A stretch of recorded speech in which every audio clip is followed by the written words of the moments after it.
doot. Ba-dee doot. Say what? I should gaslight people before we get on air? Gaslight me, like... Gaslight you? Gaslight me, like Vita. Gaslight you about what? Like, oh no, we're not on the air. Wink, wink. I don't know. Stop arguing online, Liz. Deception is too hard. I don't like to be deceptive because then you have to remember shit. I'd rather just color pictures. It's more my speed. I know that. You should definitely send me that thing now. Yeah. Hey, good afternoon. It's afternoon. Good afternoon, everybody. Please put me on. Please put. Oh yeah, hold on. Have to press the button. Go over here. Press start call button. I think we're in. All right. Say something. Yo. Yes, I hear you. Now let me just look at my levels. Here's where my level's at. Now you say more stuff. Where are my levels at? Oh, a non-canon picture. Yes, Mammo, it's non-canon. It's gonna be okay. All right. Now you are. I am echoing in your mic, just so you know. I'm leaving. It's my subtle way of saying, get out of the room! That's, if you're ever, like, trying to get your wife to leave the room, just be like, hey, honey, your mic is echoing. It's surefire. But yeah, this is, the last of the CouchCon commissions. In this scenario, they are, Oh, you're loud. Hold on. I'm loud? I'll just... Yeah. Just adjust your volume. They're always saying I'm too soft, Damn. so now I had to put myself in, like, Thunder God Echo mode. You are the Thunder God. But yeah, this is a CouchCon commission. It's wine stomping based. We've been calling this one internally Wine Stomper, and now it's time for Wine Stomper to see their ultimate fruition. Did you notice how I said fruition instead of completion? That was on purpose, No. actually. Oh, wow. I know, right? In the spur of the moment, too. Amazing. How do you do it? So anyway, I was saying that if we colored that splatter red instead of purple, that'd be really funny. It'd be like blood. Like, oh, like she's like stomping orphans, and she's like, how do you like your orphan juice, Bobby? He's like, I don't know. Bobby's like, oh, let me drink it. Morally conflicted, actually. That's how I like it. Why is she pointing at her paws, Dave? Because that's what I was told to draw. Professional. Instruction following professional. That's me. We don't ask questions around here, we just draw the pictures. I think she's telling Bobby this is where it came from. Do you like how I taste? I think that there's something like, so do you like that glass of wine? Guess what? My feet have touched it. And then he's like, whoa, that's gross. And then the magic happens. We enjoy it, and there's a big lull. Just transferring this to the character layer. Yeah, and we'll do our thing, get the lines cleaned up, start getting some light and shadow on here. And there we go.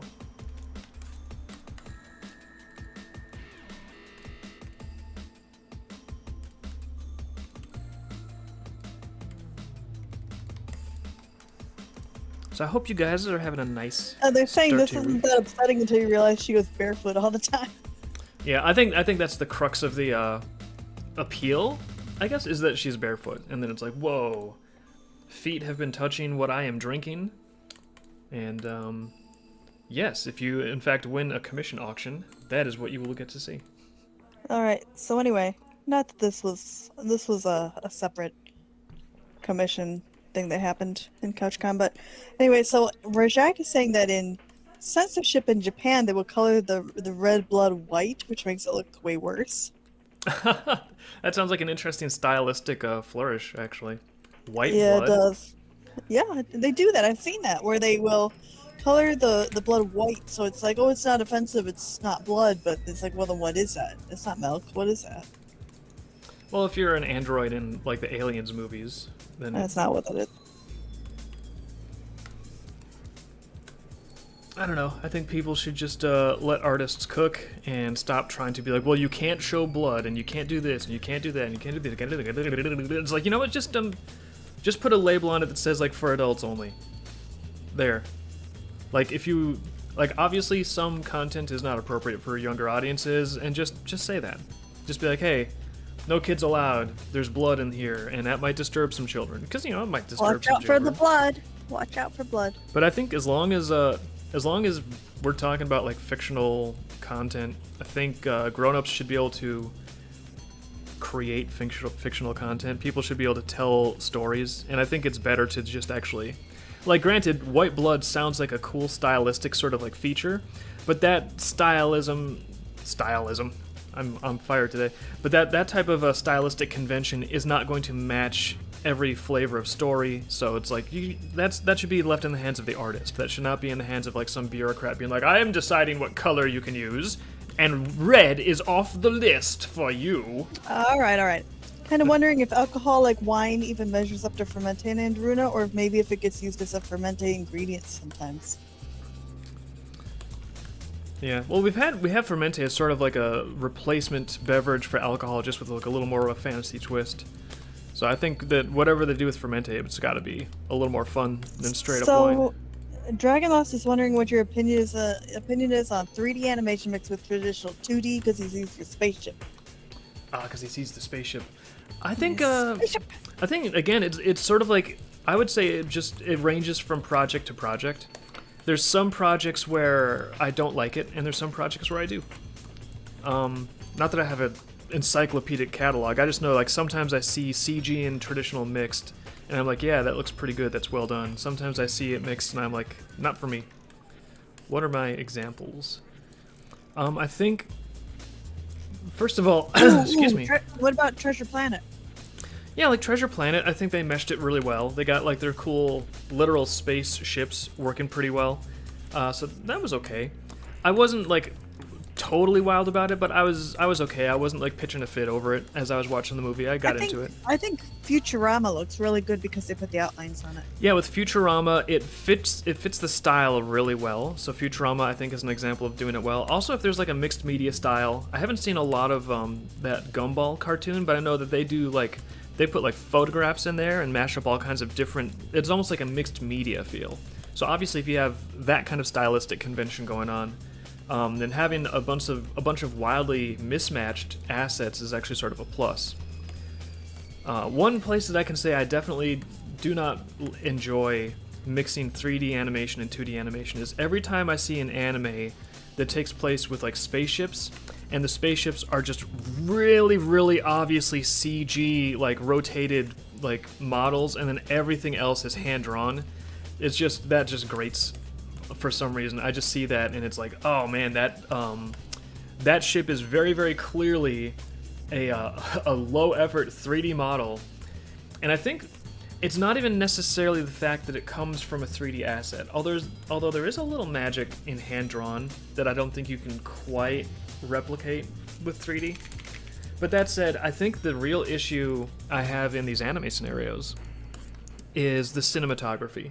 Because the way everything is staged, the layout, the storyboarding, everything is sort of like performed to match 2D animation assets, and it works. And then suddenly you have completely different cinematography that matches nothing else, with all these like rotations and crazy camera zooms, and so it's the cinematography that just like stands out like a sore thumb, so it makes it seem like it's not even part of the same universe. So have you seen JoJo's Bizarre Adventure yet? They use 3D in the intro. I don't think you have. Nah, I haven't.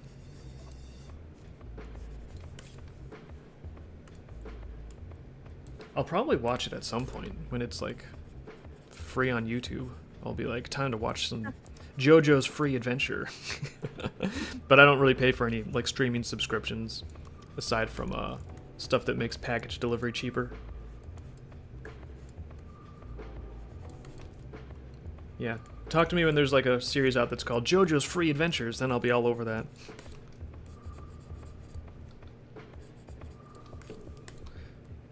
But yeah, I think if they could just tone down their cinematography a little bit and have it be a little more subtle, try to make things look like they are done with the same style of camera shooting and stuff, then I think I'd have a lot more tolerance for 3D assets in anime. It's been done well. Like, I want to say, I believe they redid Neon Genesis Evangelion a few years back, and I saw that. In fact, I think, I could be remembering wrong, I think somebody said they did that in Blender, which is kind of cool. But I thought that the Ava frames, or whatever they're called, I thought that they worked pretty well. They meshed pretty well. It wasn't really jarring. And thinking back, I didn't really analyze it at the time, but I suspect that if I was trying to figure out why was I cool with it here and not over in this other thing, I would guess it's probably because the cinematography was consistent throughout, even when they had, 3D models on stage. course, that's not the only detail. I've even seen some. I haven't watched much anime that's contemporary, but I've seen some quick screenshots and cutaways of it, where you can tell even the characters, like the anime figures, are 3D animated and they're not hand drawn, because they're more. It seems like they're more floaty. There's just like way more smooth, like drifting in between emotion all the time. Everything's kind of like drifting around, and it really lacks like the stylistic flavor that I associate with anime. And again, it's like, you know, if I think it's the sort of thing where if you watch something and you get into it, once you're immersed, like, you know, give it 5 minutes, then you're not really gonna like care about the style anymore, because you are just interfacing with the story. The style is doing its job. But whenever I see a little like previews or like trailers or things online, like obviously I'm not getting immersed in the story, so the style just sort of sticks out to me more. I think the version of this that stuck out to me the most when I saw it was when I heard that they were remaking Trigun, and my first thought was like, why would you do that? Trigun is really, really cool as is. Don't need to remake it. I'd just rather watch old Trigun again. And then not only were they remaking Trigun, but then I saw some screenshots where it was like, again, the camera's like, whoa, like Matrix spinning all around. It's like they took the camera, like got like a trapeze artist drunk, stuck it in their hand, and just like hurled them all over the place. And then it's just like these ridiculous camera moves where it's like, listen, a little bit of that goes a long way. There's a reason why that camera shot in The Matrix worked so well, and it's because it was like a unique world-bending like moment that was a break from everything else, when Neo was just like dipping into this altered way of being for the first time. And before then, the cast knew how to use a tripod. It was nice. So that camera technique was used very effectively to convey a specific impression. But I feel like a lot of people, you know, they get like a 3D camera and they get like CG models and they're like, oh man, we could do some crazy stuff with this. Let's have the whole thing be that. And then it's just like the Jurassic Park slogan. They were so preoccupied with whether or not they could, you know, they didn't stop to think if they should. And then it's just, it's difficult for me to get into a story where the camera is constantly flying all over the place, like something that got drunk and stuck on the end of like a tetherball.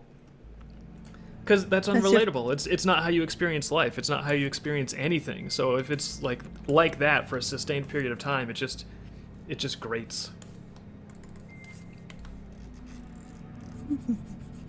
And that's my big, fat, stupid opinion. It is pretty big, and it is pretty fat and stupid. Wait, no, everything but the last one, please. Say it's... I must have people think my dumb opinions are smart. It's the source of my self-esteem. If they don't think I'm right about stuff on the internet, I can't handle it. I need other people to validate my opinions. That's why we're here, Dave, to validate you. Sure. That's the whole reason I do art, is because I crave external validation. It's not like I just enjoy creating for its own sake. That's foreign to me. Strange concept.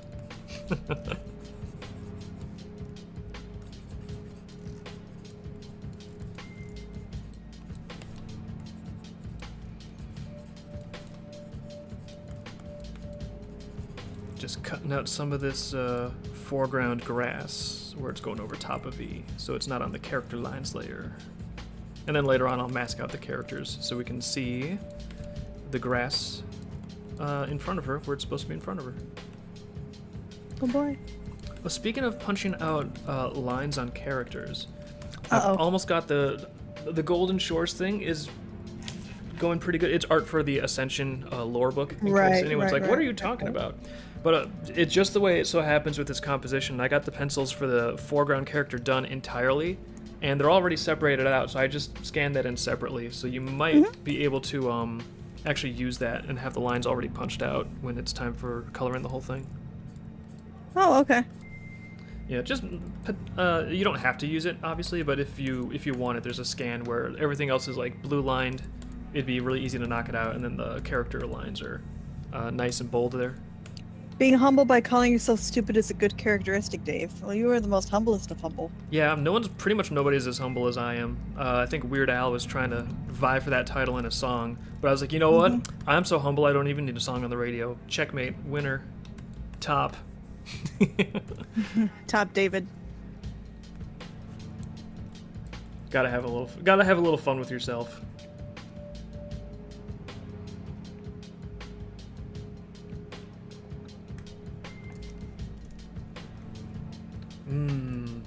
That coffee is so good. I think if I didn't have any coffee, there'd be no humility whatsoever. It would just be instant simmering frustration. Rage. The coffee calms you down. Yeah. How does that work? That's so weird. How does that work, Dave? Actually, it's the opposite. Coffee, it's like a stimulant. The caffeine kind of, if you have any underlying anxiety or irritation, it'll tend to amp that up if you get too much caffeine. But I don't know. But then it just puts me in a good mood because it's so delicious and creamy and. Okay. So E the Outsider says he hopes he can reach a time when he does art for himself, but he can't because on commissions to do more stuff and then actual merchandise shenanigans. So he's busy doing commissions all the time. So he doesn't have time to do art for himself. He should though. Let's take some time out. Yeah, I can relate a little bit because this month in particular, it's been pretty much wall-to-wall commissions from CouchCon. But I still try to enjoy the commissions as much as you can. And I've seen your work. I can tell that you're actually putting like joy and love into everything that you do. So I don't really need to tell you like enjoy what you're making. But I don't know. Sometimes too it can be difficult, and I've seen artists get locked into a situation where they've gotten successful enough that they are able to like, get some level of income that they need with commissions. But then it's sort of like, then they can't stop doing commissions. It's like a shark. If it stops swimming, it'll strangle itself. That's one reason I almost consider myself fortunate that there was a period of time in the early days of Dreamkeepers when I was able to be like a security guard, and I had like a silly, a Joe job, just a regular normal guy job. And since I had a Joe job, I didn't have to take any commissions, and I could just pour everything into trying to get the comics done. I did do some commissions here and there, especially once I got the tablet. I wanted to get used to that before I jumped into Volume 3. But yeah, it's sort of a double-edged sword. People that can't get commissions want to get commissions. People that have commissions are like, man, it'd be cool if I didn't have to continue having commissions, and we all just gotta... But there's also that fear of if I run out of commissions, what will I do? Yeah. Oh. It can convert us to opacity, and especially with AI making people anxious about stuff because they're like, oh, well, people can just get so much with AI these days. I've noticed all of our commissions are things you can't get with AI, like this one. I don't know. Like I'm not really an expert on what you can and can't get with AI, so I just try to make... I'm watching our Dreamkeeper chat pretty often, the Discord. Yeah. And I'm looking at what they make versus what you're getting commissioned, and it's very different. I will say, like, I definitely don't want to be like, well, what I'm doing is AI couldn't possibly. It's like, because you know what, if it can't now, give it a few years. So I figure... I think Memo's making this. I think Memo's making one of these. Memo's like, so you think AI can't do that, do you? And he's gonna wait 5 minutes. Yeah. Oh, getting V in that pose is possible. So I would say that's why whenever we get commissions, I just kind of like stick it into like, you know what, I should be grateful they're even like interested in art from David Lilly, because they could get a machine to do it probably. And I want to make it cool and have just a little spark of life to it if I can. I think it also helps that we are doing our commissions. There's like actually a pencil and paper component. There's a traditional component, because then the customer actually gets something tangible in the mail, which that probably doesn't hurt. You have to edit the grape spots on her feet, but he's busy doing another picture right now. Yeah. He has a list of things to do.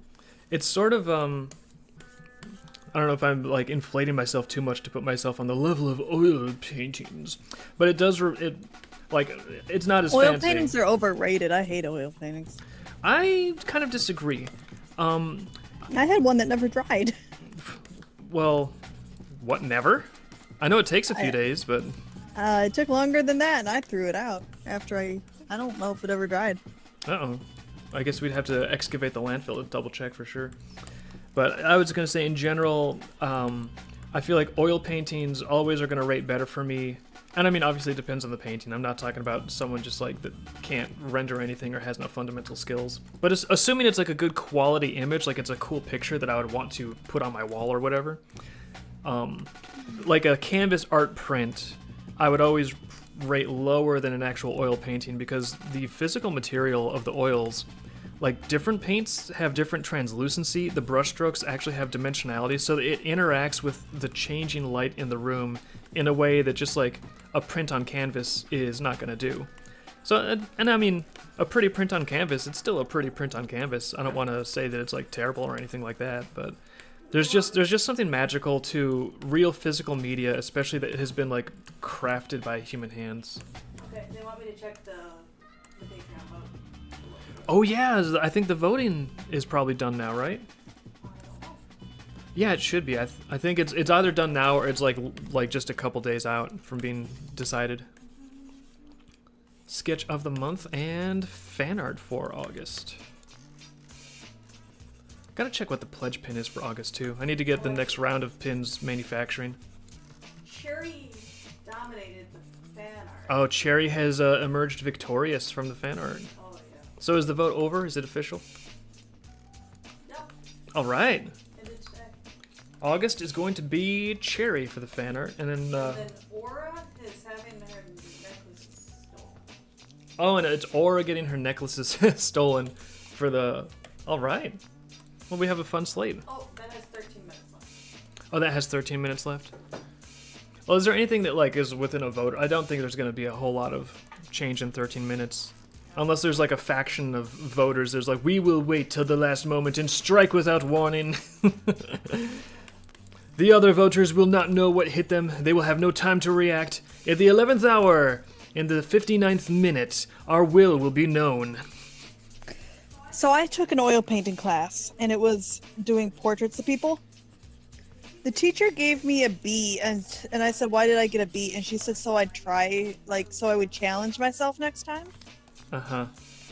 And I was like, no, you're done.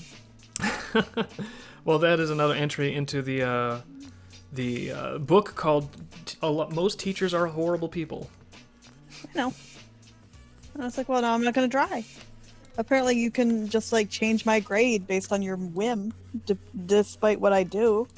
No, why should I try? I mean, ideally, you'd think that grades would be tethered to, like, an objective standard called, hey, if you reach this level of quality, you get this level of grade. As opposed to, like, well, I want to make you feel a certain way, so to manipulate your feelings, we're going to toggle your performance ratings based on that. It's like, really? That's... No. Well, no, I won't try. I guess I'll get a lower grade because your grades don't matter to So me. if that teacher had been decent and good to you and given you an A, would you be an oil painter today? Would you have just carried on with that, do you think? Oh, hell no. Not oil painting. I probably would have tried, though, and been like, oh, I like this class. I'm going to do it again. Oil painting kind of ruined buying paintings for me, though, because every time... Really? Like, yeah, it's like I would... Not that we really have any decoration space, but in theory, in the past, I've been like, oh, maybe I should get like a really nice landscape painting sometime to... But then I'm like, well, yeah, but I should just like... If I'm going to do that, I could just like save some money and make it myself. But then it's like, when am I going to stop, buy oil paints, and spend the time to make it myself? Well, no, I have a problem where with oil painting, it's really easy to get the painting really thick on the canvas. Mhm.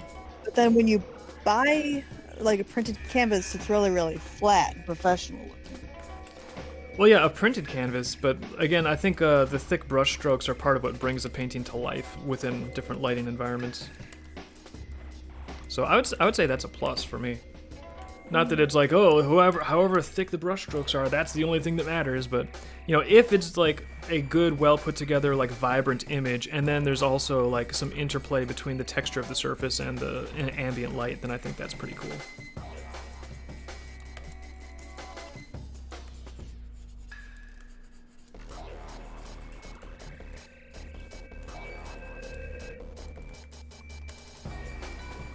Is Bobby old enough for wine here? Yeah, they're like 37 in this image. 55. I've decided they are 55. I can drive 55. Actually, hey, Dave, how old do you have to be in the dream world to drive a cart that isn't motorized? A ground car? Yeah, oh, I bet they have a lot of, like, really picky rules about how old you have to be to sit up front in a ground car. Well, you're not like driving the ground car. I know. It's gonna be someone that's like riding the Manacale around, and you do need to be licensed to ride or like drive a Manacale team around. I'm just thinking they have a lot of like unnecessary laws and rules about ground cars. Well, that's Andaruna. But once you get outside Andaruna, you can have some fun.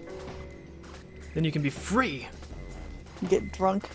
You can get drunk and ride a Carrack around wherever you want, as fast as you feel like.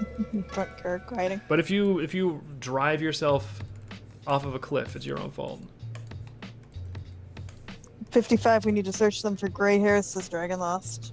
I didn't use that color. Actually, in this image, I think they're 55,000 years old. This is their I bet they are. resurrected undead versions.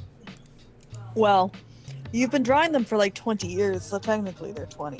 If we follow that rule. I follow that rule. If we follow that rule, Bugs Bunny is like, what, 80? Yeah, he is actually. You may have gotten that right. Let me check. Did I get that right? Did I shoot from the hip and hit the target there? I'm gonna check because I think you did. Oh, that's cool. I'll have to brag about that. Guess who guessed Bugs Bunny's age on the first try? Pretty cool, right? They thought I was lame until they realized I can guess Bugs Bunny's age on the first try. Now they know I'm a fucking badass. 84 years old. Oh, okay, so I was off by 4. Actually, as of yesterday. Yesterday? No kidding. What are the odds? Well, I still missed by 4 years, so I need to cut that victory tour short. Ooh, now I'm seeing something that says 85. 5 years? I'm really off then. I'm out in the woods.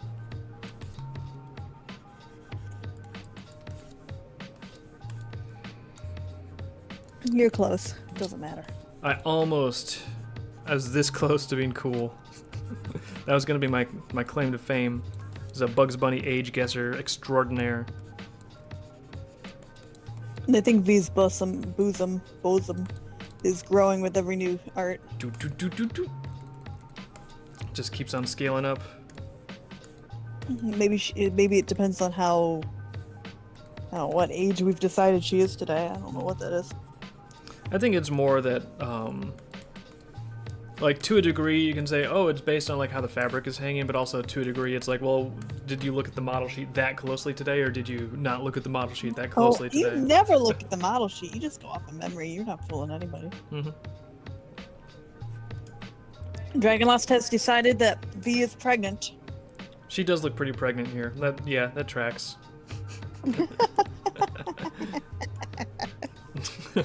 And that's why she's not drinking in this picture? What? Yeah, she's like, I'm pregnant, so you have to drink all my alcohol for me. Get started. And he's like, what? That doesn't make any sense. She's like, with my feet. I said, get started. I'm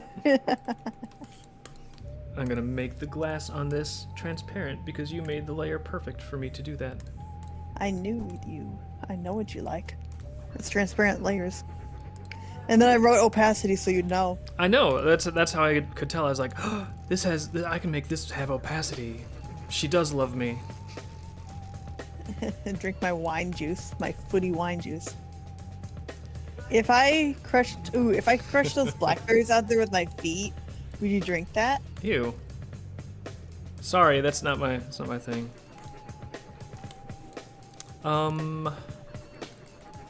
However, if I was a drinking man, I would definitely go into bars and be like, "Hello, can I have some of the wine juice?" Yes. You call it that? The wine juice? Yeah, wine juice is what I call it. So I sound cool. Yes, in the white color, please. White wine juice.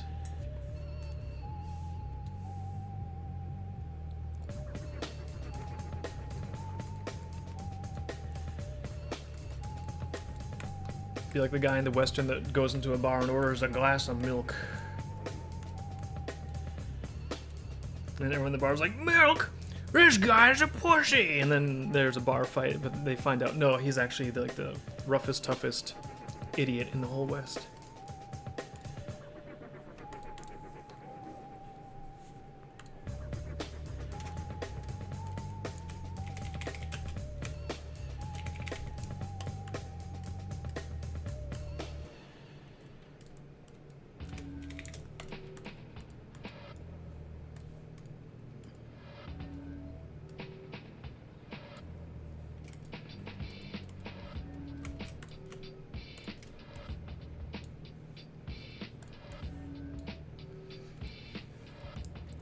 Alright, I think we're gonna get some nice gradient on this sky.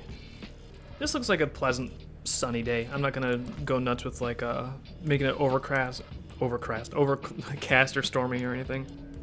Excuse me. I'm just gonna make it a nice, cool, sunny day. Something about like vineyards and wine, it just seems like a clear, Oh, I think it's sunny, always sunny on Vineyard Day. Yeah, it's always sunny on Vineyard Day.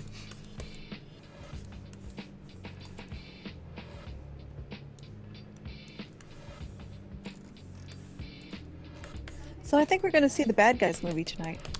That is the plan. Potentially. I don't know, it might be another day or so, but we'll see. But we want to see it pretty soon. Yeah. So what is the Fermente closest analog in the real world? Beer, bourbon, eggnog? Probably all of the above. Fermente is designed to be sort of like an extremely versatile alcohol type substance because you can add a flavor to it. Yeah, because when you brew it, you can like change the flavor based on whatever you sort of like let it absorb the moisture of. I wonder, do they have regular beer in the dream world though? I've seen some beer cans here and there. I mean, it's Fermente cans. I would say in the lore book, I might decide like, do they ever ferment like actual alcohol? But in Andromeda, at least, Fermente is sort of the beverage that's just like snapped into place. I have heard a story that there are cans of something in the world, but Ren always drinks Fermente, so I don't know if they have beer. Well, I mean, you can put Fermente into a can. It's just a liquid. Mm.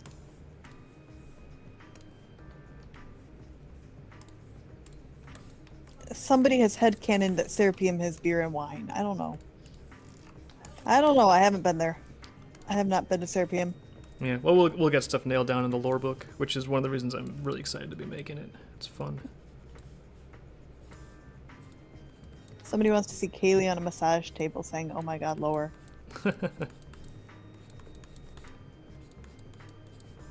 We should eat sushi off of them, Dave.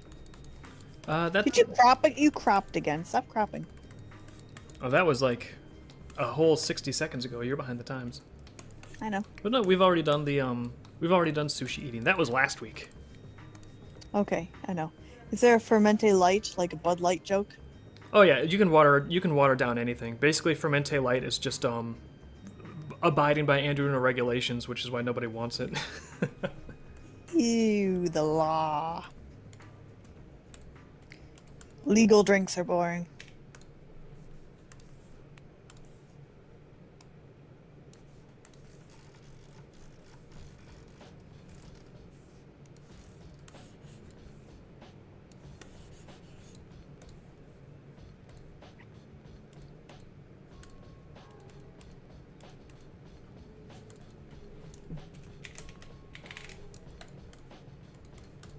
Is there anything on this layer? I don't think so.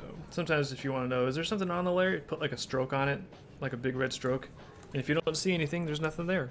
If there was something there, it would like suddenly stick out because there'd be like a red stroke, you know. Won't doing one of those. But this is an empty layer. Goodbye, empty layer.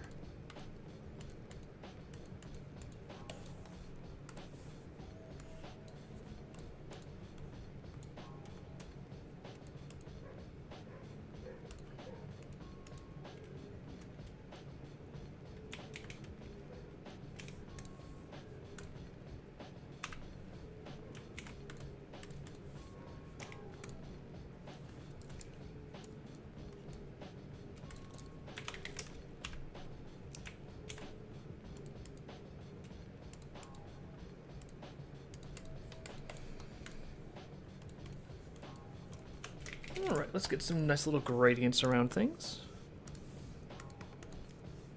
Mm-hmm. I'm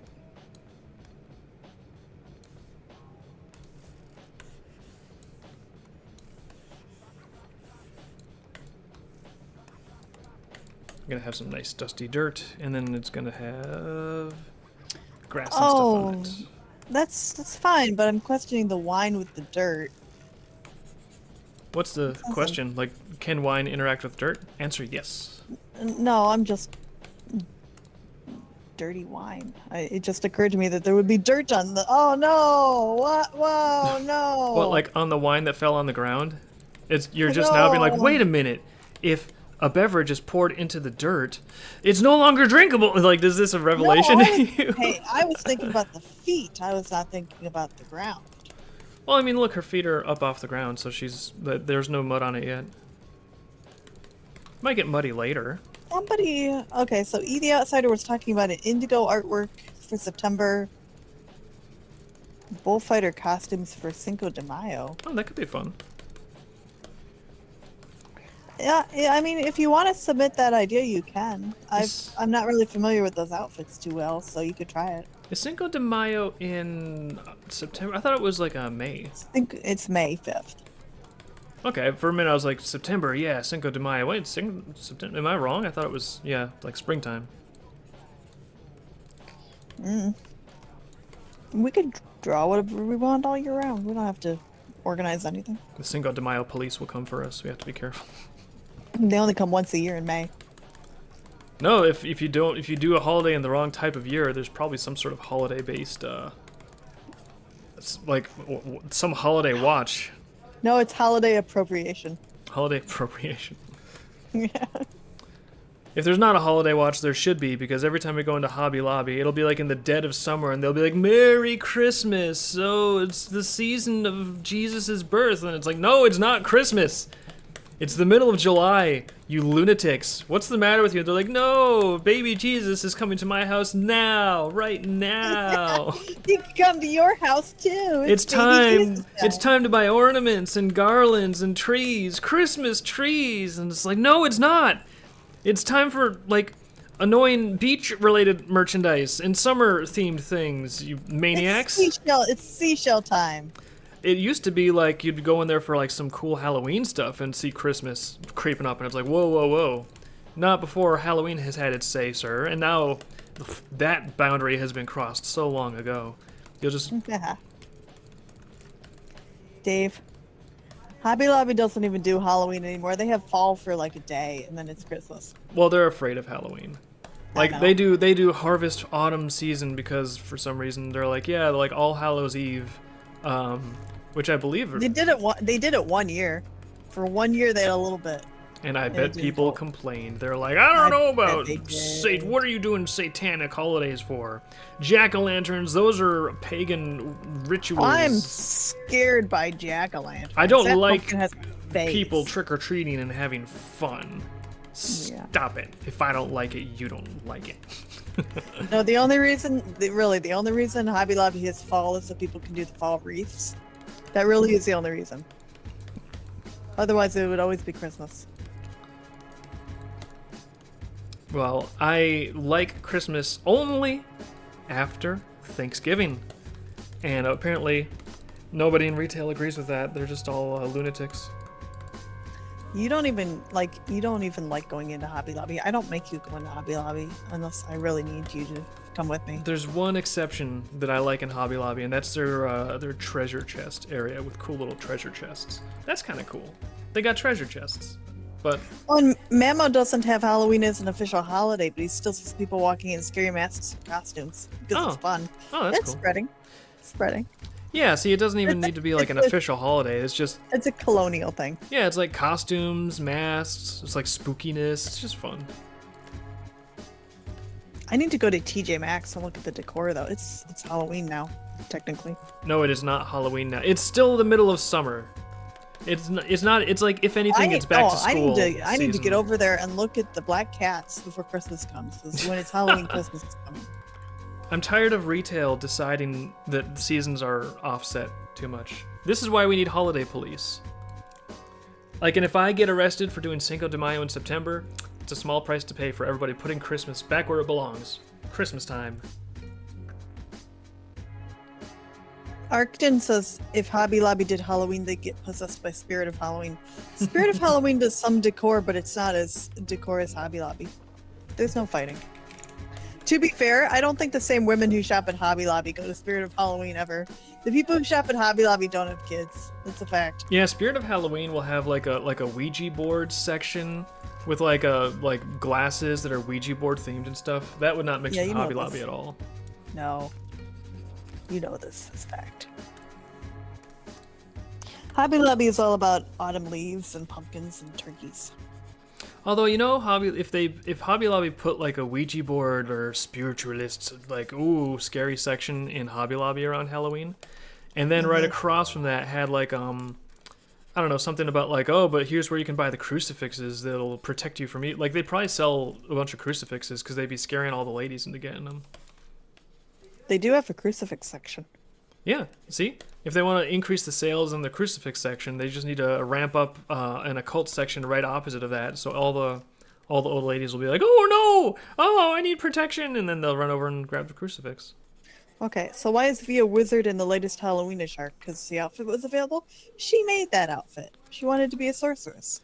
Yeah, she was like, you know what? Cast a magic spell. I think that there was some idea originally that the orphans were all going to go like themed, like a fantasy sort of theme thing, and she was going to be a sorceress, and Narp was going to be a dragon, and then Mace was going to be a ninja, and it's like Mace ninja does not fit the theme. You're going to be, what about like a rogue or a thief? Yeah, a ninja. And they're like, okay, fine. And then Gorse is like, yeah, and I'm going to be a Dash from Trio to Fortress again. It's my favorite costume. He said every year. Yeah, and it's like Gorse, that the Trio to Fortress does not fit in a fantasy theme like at all. A little bit. It's like, no, but there's an episode actually where he did time travel and there's a fantasy theme, so this fits actually really well. And it's like, okay, fine, whatever. Everyone just do whatever you're gonna do. So here's some lore for you. September 15th and 16th, or what everyone believes is actually Cinco de Mayo. It's their July 4th when they went independent from the Spaniards in Europe. Someone went independent from the Spaniards in Europe? Like, what country got independence?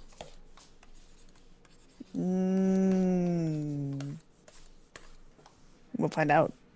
Stay tuned next week when we will find out basic history.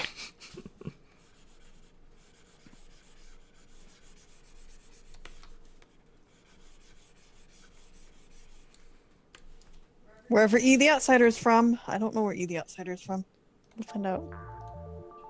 Well, I mean, you don't have to. You don't need to dox yourself on the internet just because we are history illiterate. Oh, I know. America.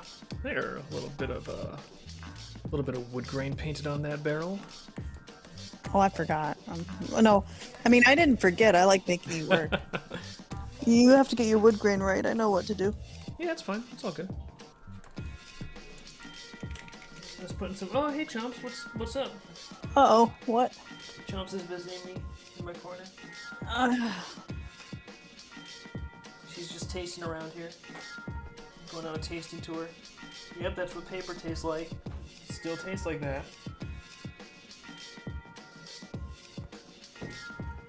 Moving it real fast. Trying to get her away from your paragraph. Yeah, get away from here. Shoo. She's going into her corner. Good. Everybody has their own corner. Everyone's got their corner around here. This has been a Chomps intermission.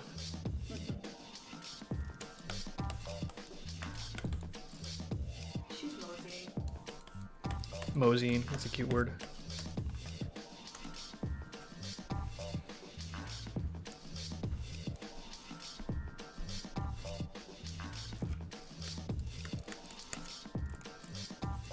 I don't know why she likes it under there so much, but I'm not gonna take it away from her if she likes it. It's because you can't bother her under there. I know. It takes effort to bother her under there, so that's why It takes a lot of. I have to get a stick and I have to hit her a lot. And it's terrible. Yeah, you don't, and you don't do that because it's a pain. So therefore, that's her hidey spot. It's her safety spot, yeah. So Dragon Lost has heard that Halloween is expanding and it was becoming normal in Japan, at least in the city. It's a lot of fun. Oh, cool. Oh, I bet Japan's gonna go crazy with Halloween. I mean, they're already like cosplay experts and convention experts. I don't know if they're convention experts or not. I know that they invented anime, so presumably that means they are good at cosplay. And Sailor Moon costumes.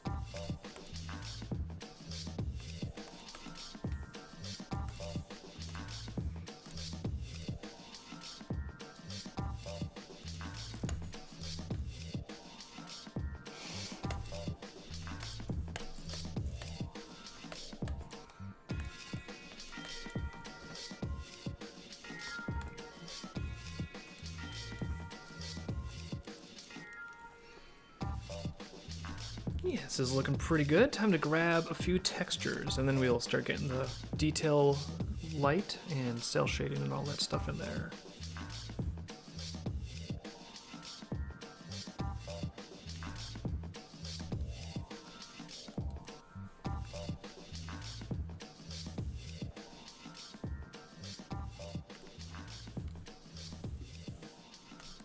Textures, photographs. Let's see, what do I want? Well, let me get the paper texture for it, because I know I'm going to use that for the dirt. I don't want the grayscale one, I want the warm, gritty one.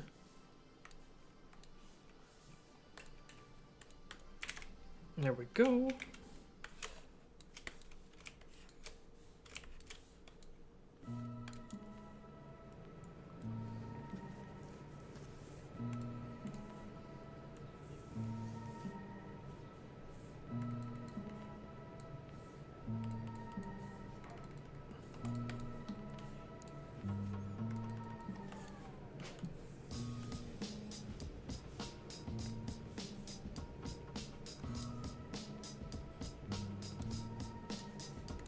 Oh, my bad. Okay. So, Cinco de Mayo is a Mexican holiday in which they celebrate from the Spaniards. They celebrate from the Spaniards, like they got presents or something? Well, no. I mean, Mexico is celebrating freedom from the Spaniards. It's Cinco de Mayo, and it's like their 4th of July. Oh, was there like a ship that the Spanish were using to keep control called the Mayo, and then the Mexicans like sank it, and they're like, we did it, we Cinco de Mayo. You can't boss us around now. It's a good thing you're safe from being canceled, Dave, because that was terrible. It amuses me, that's all I care about. Now I have my own headcanon of Cinco de Mayo. You can just be offensive on your own little stream, it's fine. It's not offensive, it's funny. It's a terrible, awful pun. It's great, people love it.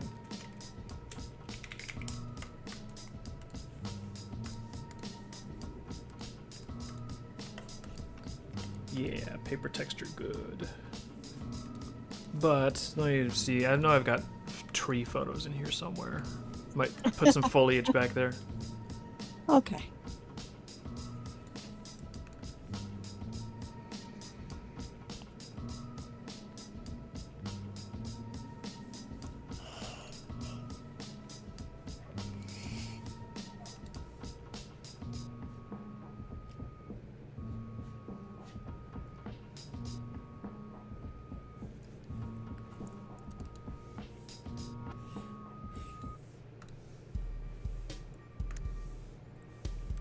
Tree photos, where are you?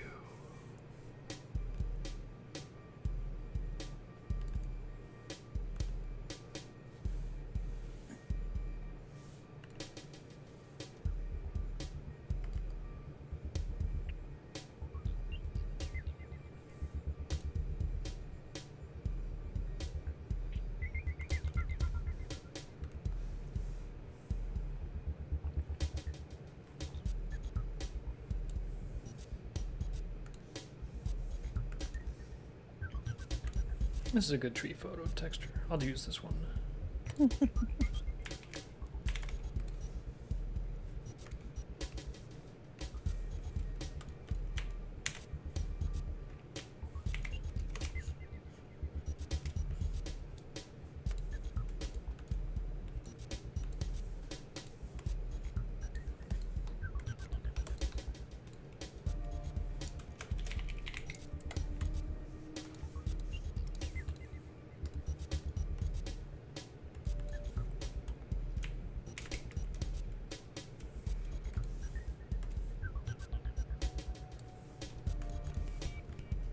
Yeah, as soon as you drop a photo in there, it's like, wow, there's a photo that is right in there. It doesn't look good, but if you turn the opacity down and... Excuse me. I'm gonna also do some masking on it to make it more subtle. Then usually it just turns into sort of like a nice, chill, subtle little texture.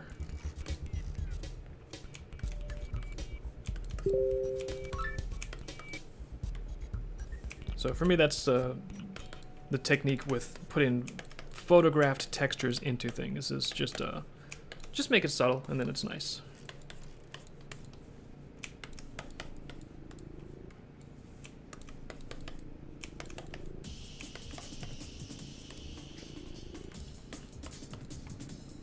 So let's put a mask on that. Go to our background layer, and now we can, Oh, they brush think it you're a little cheating because you're using a tree picture that you took. Yep. Cheating confirmed. Using real trees to paint trees, so I'm not painting the trees. It's real trees. No, that makes it more authentic. It's full of like real tree goodness. Trademark David. Like, we're over here at David Lily's painting factory, we paint real trees on our trees. This way God intended. Oh, hold on. Apparently, the mariachi costume is totally different than the bullfighter costume. I'm sorry. Mariachi, like mariachi band costume. Oh. But I messed up. I forgot what they were. Who's canceled now? You! I go into my hole and cry. I have been canceled. What am I canceled from? I don't know. I just like to say it sometimes.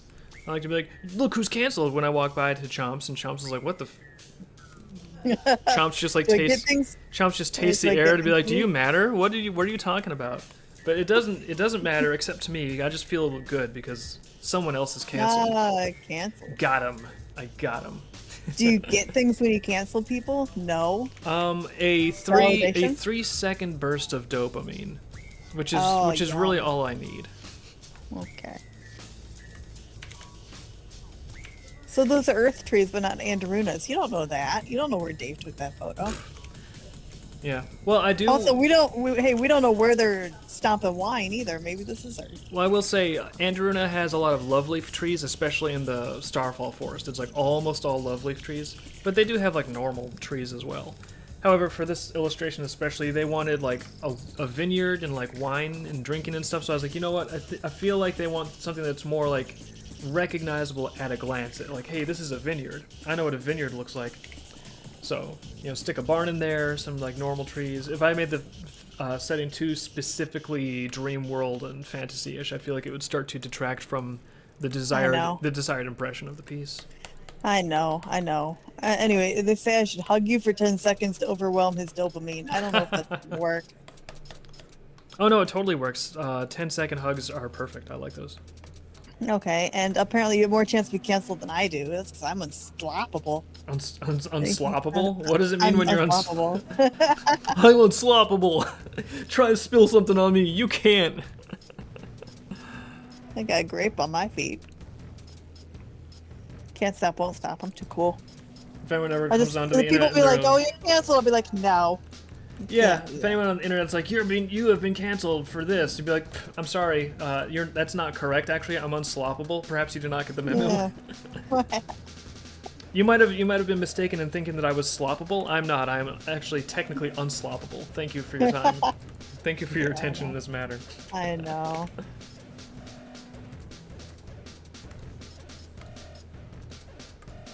Sounds like that'd be a power of like the Toxic Avenger or somebody. You know what? There is a new Toxic Avenger movie, and I just don't care. Yeah, it's just not good. I think I just have this weird idea, and maybe I'm wrong, but I have this weird idea that if you get superpowers accidentally, it should make you look better. That's not and not a complete freak. Liz, that's not realistic.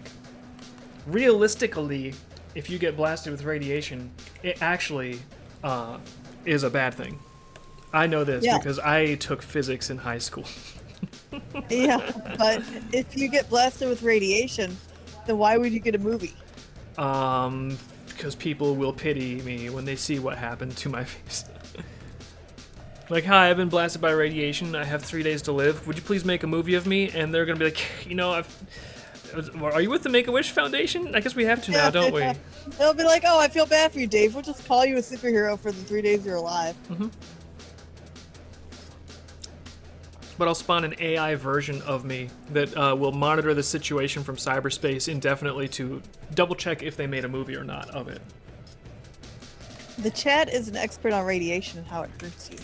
Oh, that's a little disturbing, but good. Like a billion micro AK-47s shooting into your body cells. It's unpleasant, they say. Yeah, I think I saw a Mr. Ballin episode about some guy. That's why, like, those scientists messing around with the what do they call it? The Demon Core. where they were like, let's see if we can make this core go critical. I have a great idea for an experiment. It's called, we're gonna just like mess with this and see how close we can get it to going critical without having it actually go critical. And how are we gonna mess with this in like a shielded, protected, no, just by hand, like standing right there, be like, what if I nudge it another millimeter? I guess it hasn't gone critical yet. What if I nudge it another millimeter? No, it hasn't gone critical yet. Boy, if I drop this, it'd go critical. What if I nudge it another clunk? Oh shit, I dropped it. Now I'm dead. Whoops. Who could have possibly seen that extremely risky, obvious outcome, like, coming from a mile away? Oh, anyone. Anyone could have. It's like a lot of scientists are really smart, but they're also, like, really, really dumb. Really, like, they're not careful. Just like, what happens if I take it too far? Oops. Yeah. So the moral of the story is scientists will destroy themselves with radiation, so you don't really have to worry about whatever else they might do. It'll take care of itself. That is true. That is how they found it. If you're ever like, how do I stop the mad scientist? Don't like concoct a plan to get into his volcano base or anything. Just be like, hey, how close can you get this nuclear core to going critical, like by hand? I'm just curious, like how close could you get it? They will be dead within 2 years. They'll take care of it. Okay. There's some animals in our world that seem strange and unnatural. That's true. Are there any animals in the dream world that look strange and unnatural but are actually normal to us? I don't know. Like, we have a lot of animals in the lore that are kind of freaky.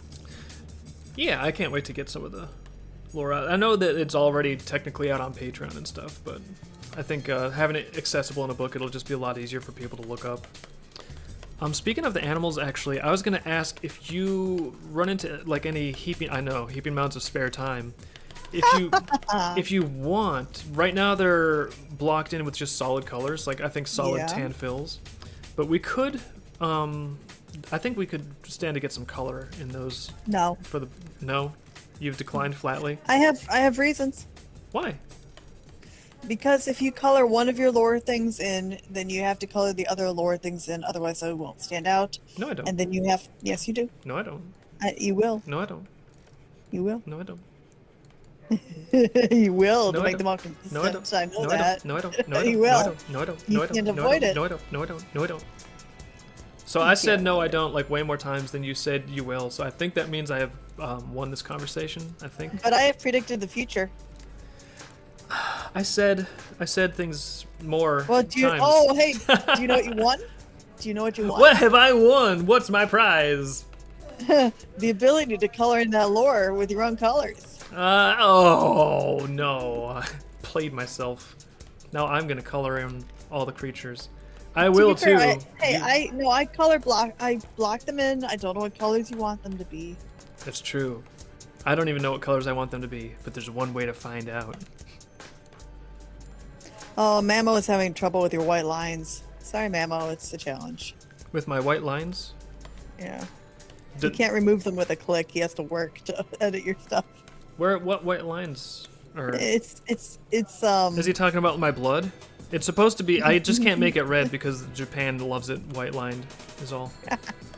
No, he's trying to make your pictures with AI, but the white lines are getting to him. I don't know what white lines, but apparently it's a challenge. Maybe he's talking about the poofy cloud stuff I'm making because I'm coloring with white right now. We just like making little challenges to slow down AI. It's terrible. It's terrible, Dave. That's what we'll use when Skynet goes live and the Terminators start marching across. Just be like, just put up a sign with some white lines. They can't handle that. They get confused and wander off. White line art around characters. I don't know what you're talking about. Maybe he means like white strokes, like for stickers, or to give them like a stylistic outline or something. It says it's around the characters. Yeah.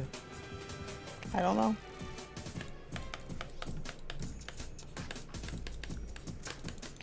Ooh, yeah. Apparently other artists don't have that problem, so you're very unique. I create unique problems. Hooray. Yeah, Just like my you parents do. told me all along. Oh, when you use this AI to remove the background, the white outline is still there.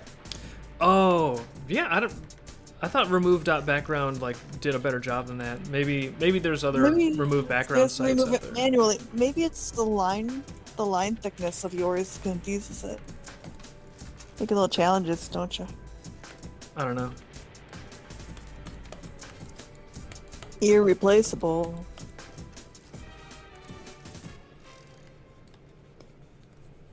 I couldn't help it. I needed to put some clouds in the sky. Just make it a little bit prettier. Now we got some striatus up there, and we'll go with the fingertip tool, and 100 maybe a little too much stretch. There we go. Yeah.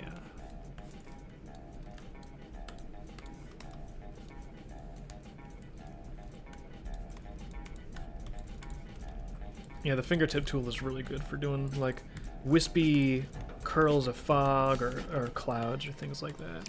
Dragonlaw says there are Photoshop tools that do transparency edges better. I think Man was using like Microsoft Paint though. I don't know what it is, but I know there's got to be some stuff out there that can like easily punch out background transparencies. I posted it on an edited AU to see the difference. Oh, E, the outside was learning something about cloud layers in you. Yeah, that smudge tool is really good. Smudge tool leading the way. Yeah, smudge tool. I think it's actually called the smudge tool in Photoshop. They call it the fingertip tool in Clip Studio. Legally. Smudge tool copyright. Copyright smudge tool. I don't think it's like a. I don't know. Maybe they copyrighted the name smudge tool. That'd be kind of classy. Who knows? Petty of them. All right. Got some clouds back there. Now let's get some detailed dark shading on the background. Yeah, Photoshop is really good for fonts. I like Photoshop for fonts, but we don't use it very often because of it's the whole subscription thing. Yeah, as soon as they went subscription, it was like, I remember too, a few years ago, I was like, you know what, I bought Photoshop a while ago, but I want a newer version. I am ready to pay for a newer version of Photoshop. I think the original one I bought was like an eBay, I think it was literally eBay, like Photoshop 7, if I remember. But I wanted the newer version. I was like, I'm doing well enough, I'm professional, I can just buy it. And then they're like, oh, subscription model. We just changed it to a subscription model, so actually you can't buy it. And I was like, oh, I can't buy it? Then you won't. Okay then. Time for, well, I want something. So, and ooh, Clip Studio can do like little animation stuff. So, Clip Studio it was. Mm-hmm. I know people who subscribe to Photoshop who never use Photoshop, but they're stuck on the subscription for life. Isn't that great? Yeah, well, their parents pay for it, so. No, I don't think their parents even know what they're paying for. They just talk over money to her. Paying for the idea of a successful child. Yep. Yeah, Dragonlost grabbed the serverless keys when they accidentally published them. I think we did too. Everybody grabbed those keys. Not that I know about that.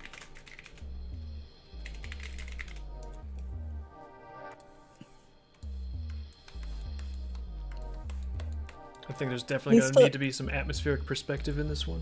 It's going to look really good. Of course. Oh, I bet. Like, I don't see how you could have a vineyard grapevine anything without a little bit of atmospheric perspective and fog. A little mist. Yeah, it's gotta look like a hazy, like hot summer day, and things look more humid if there's like more moisture in the air, which if you think about it, it's basically just like varying degrees of how foggy it is. Mm-hmm.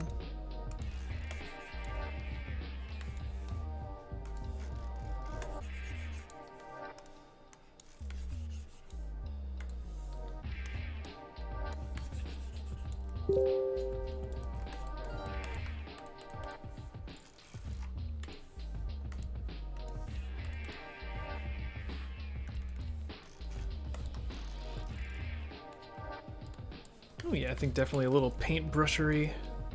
I'm gonna worry about selecting out the sky later. I'll just do brushwork for now. Actually, I'm gonna do another layer of leaves, and then I'm gonna start doing brushwork. Like just paint brush stroke leaves.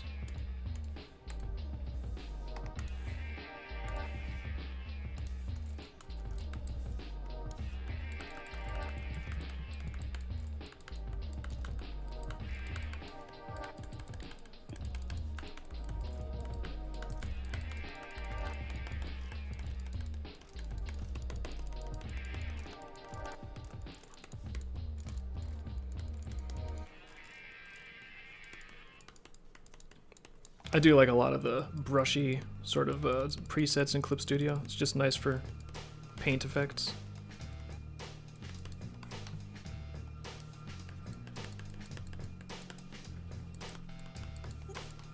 Oh, apparently, Mr. Pebbles could have this idea of they were teleported from the Fallout crossover. I don't know anything about Fallout. I don't know if they teleport into worlds or what goes on there. I know with the commission we did for him though, there is like crossover between the Dream World and the Fallout world. So yeah, they could be in the real world in this one. Who knows? I know, I just don't know if, like, in the Fallout game, if there's world crossing. I don't know anything about it except it is a game. And maybe there is space and planets? I don't know. I think it's like a post-nuclear apocalypse scenario. I know there's Fallout Cola.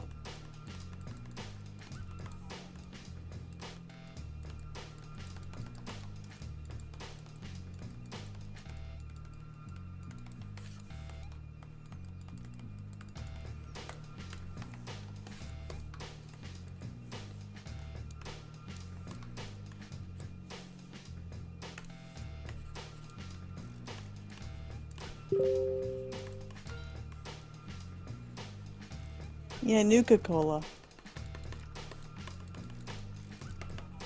Oh, it's a thing from his fanfiction games. See, I don't know.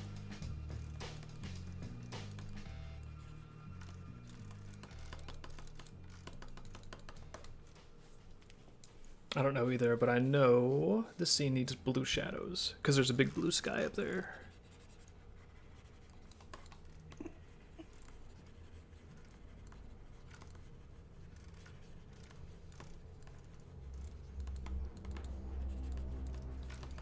I'm just gonna worry about the background layer first, and then I'll go over and do like the barn separately. But I'll select it out later, so I don't have to sidestep around it right now while I'm coloring.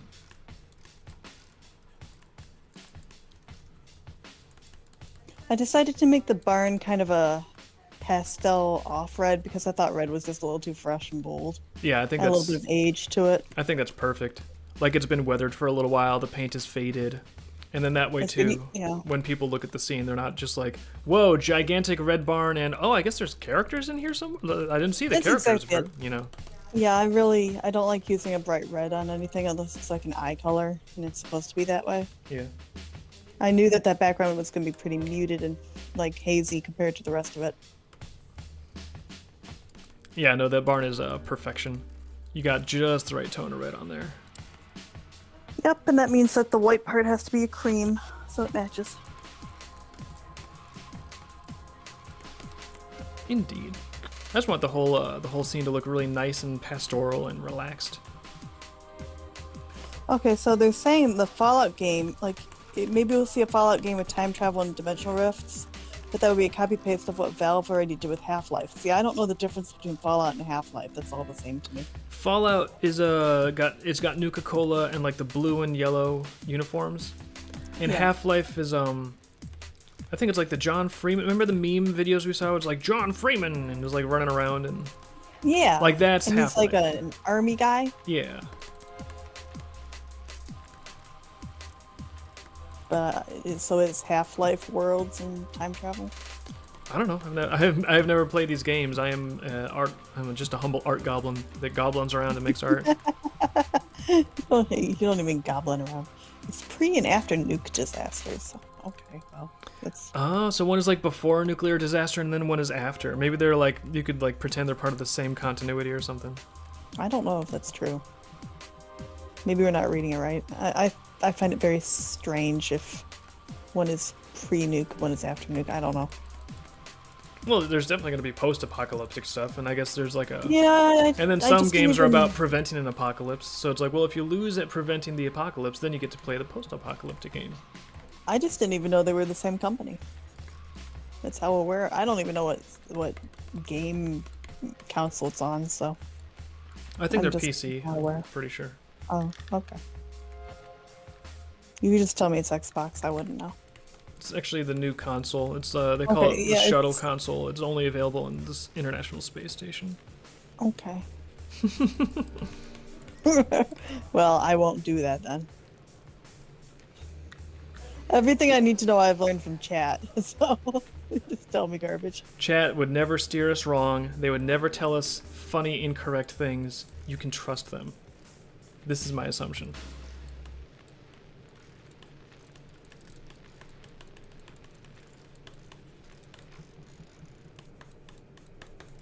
Fallout is a post-apocalyptic nuclear world. Half-Life is a dystopian slavery for more scenic alien race. Okay, all of that means nothing to me. I've learned nothing today. They're explaining it to you right now. Just listen. I'm in the same place as I was before. Are their explanations meaningless to you? Just listen to what they're saying, and then I learned better with screenshots. I can't draw everything for you. Stalker is localized post-apocalyptic nuclear world. Okay, I've had enough. I don't know what that is. Too many things. I'm sorry, you're gonna get a B- because I think you could be trying harder. Now I totally get what your teacher was doing. Well, no, I won't try. Your teacher was out there like, Liz, Half-Life is pre-apocalyptic with time travel, whereas, you know. I don't even think you got it right. I didn't, but the point is, neither did you. Humble art goblin. I have an excuse. I'm painting. What's your excuse? I'm watching you paint. Oh, that's a good excuse, damn. On a delay, too. It's like frozen. It's swirling and doing its little time thing. That's right. Odds are if you're looking at it any time now, you're just seeing a green leafy painting. Blah, blah, blah, blah, like that. Blah, blah, blah, blah, blah, blah, blah. Just painting happy little bushes.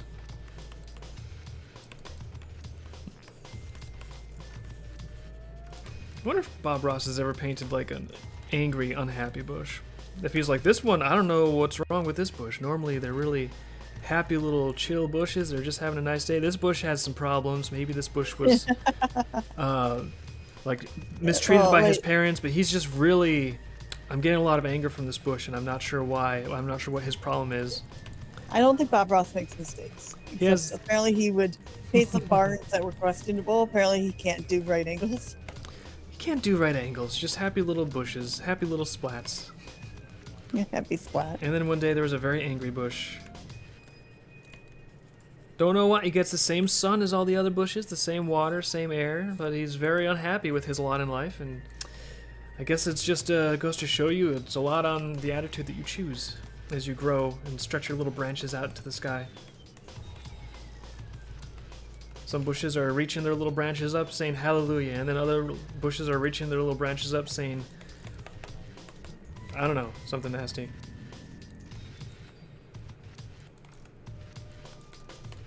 My bushes are all happy, by the way. They're having a good time here. I thought they looked really good on that barn. Yeah, thanks. I gotta clean a little bit of wood texture off the bushes that snuck on there, but I'll get to that in a second.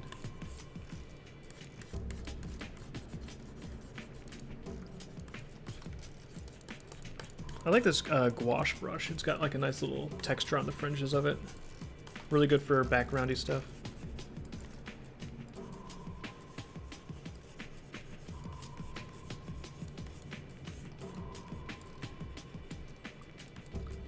I feel like the gouache brush also has some very, very slight color variation built into it, which is kind of cool. They're giving me lore about Gordon Freeman, and I'm already lost. I don't know what game he's from. This is a good punishment for Liz. If you guys are ever like, you know what, Liz, I don't like the cut of your jib, I don't like how you're handling chat, have some Gordon Freeman lore. Hey Liz, I'm unhappy with something. You want to know the difference between like Half-Life and Fallout? Bitch, you're about to learn. It's not gonna stick. You can do that all day. I'm not gonna remember any of this. I zone out. Telegram.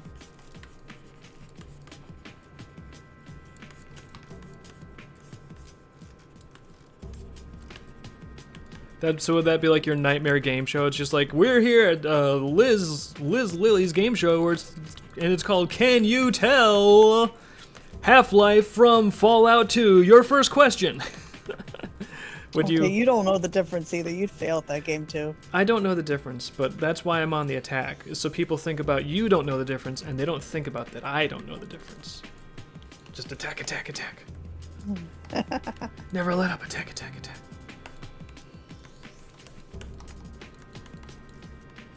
That would also be a nightmare game show for me. I would not be able to pass that. Or if someone was like, all right, David, it's time for you. Name the difference between Delta Rune and Pseudo Regalia. First question. I can't You even... already know the names. You're ahead of me. I don't know what those are. Are those animes? Well, I know Pseudo Regalia because that was the fan art from last month. That's the one with the gray goat. The gray goat with the golden horns. Oh, I'm sorry. I know that in spelling. I don't know that pronounced. It's hard pronouncing that one. Pseudo Regalia. I am, I'm more likely to play a video game and not know the name of it than to know it by It name. might be pronounced Pseudo Regalia, but I think it's Pseudo Regalia. Okay. Well, again, I know based on screenshots. I can identify screenshots, not names of games.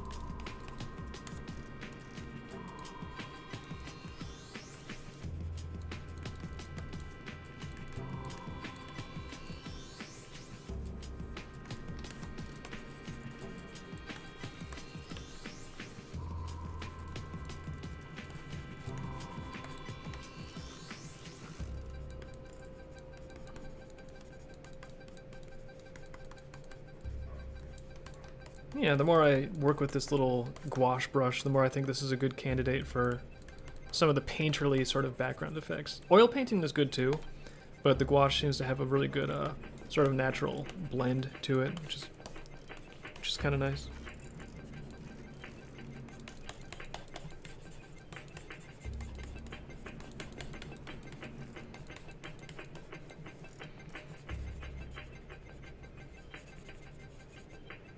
What's the way of coloring the lines? Do you manually lasso fill each part, or is there a faster technique? For coloring the lines, usually I just use the fill-in monopen on the line color layer, and then go at it. But I don't know, how do you usually do it, Liz? I make a separate layer, and I do a big color block around where the lines are carefully, and then I leave it to you to connect the dots. Dun-dun-dun-dun-dun.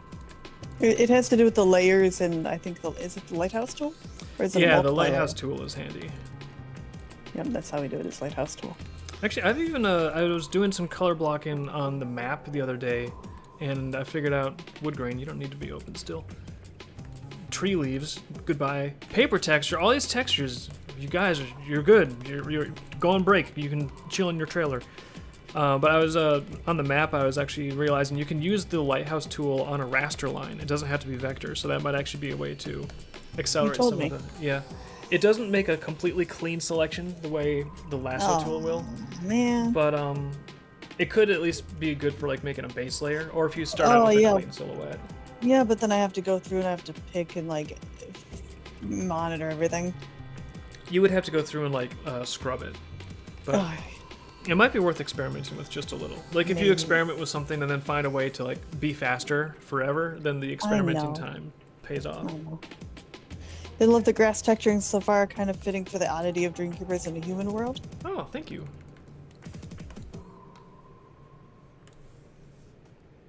Speaking of, Yeah, it wood looks grain very texture. pretty. Yeah, I was expecting more of a hazy background and less shadowing back there. it's going to become hazy, but I still like to put the substrate of shadow in there. Because, then there's like a little more depth and dimension to the shaping when it becomes hazy.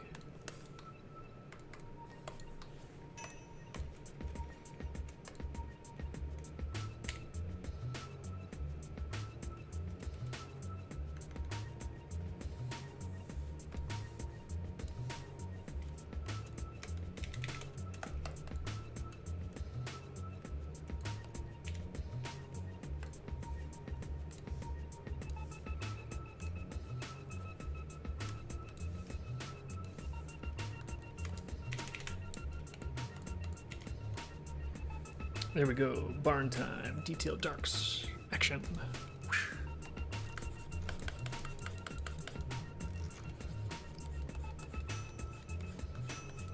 You haven't hit the characters yet. Can you pull it off in about 36 minutes? Probably not, but I think I might be able to get into their cell shading in 36 minutes. That seems to be the general pace, is like within a stream I can get usually the background relatively shaded up and then get the character cell shading done, and then like the polishing I just finish off stream a little bit later on. Mm-hmm. But either way, we are getting through all the CouchCon commissions. I've still got a couple of big commission queue pieces in the pipeline, because while I was doing CouchCon commissions, I was like, you know what, I want to knock out some from the big commission queue while I'm here. Yep. So I'm doing those as well, but we're getting some We have art done. we have a safe for work and a not safe for work, so you get to pick and choose what you want to do next. Nice. My goal is to get all of these done before Megaplex, so I can get them shipped out. I think that we are on track with that. And then at Megaplex, I'll do some new commissions, but those will just be like at the convention, so it'll be just pencils. Yep. Knock it out while we're there. Bada Are there bing, any bada kinds boom. Are there any kinds of trees on Earth where the leaves grow inwards at least? I thought I saw something. Somebody found one that was kind of similar. I know you showed me that video the other day of someone that found like a spider that disguises itself as a leaf. I thought that was really They didn't cool. discover that until 2015. That was a very convincing spider. Yeah, brand new nightmare, just off the presses. Yeah.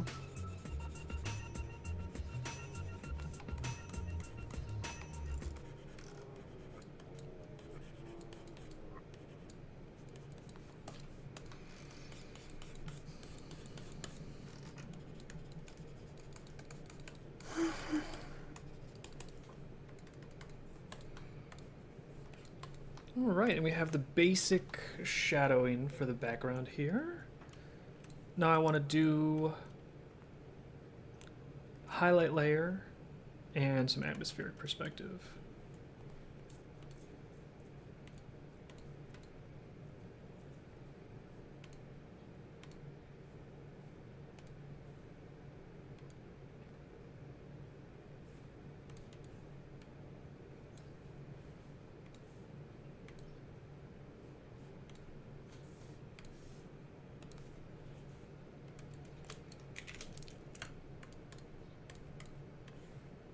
There we go. Call this highlight.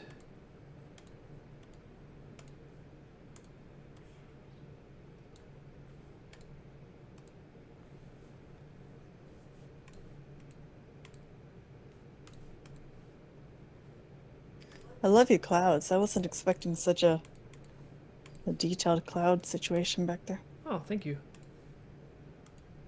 It just seemed like it needed a little something.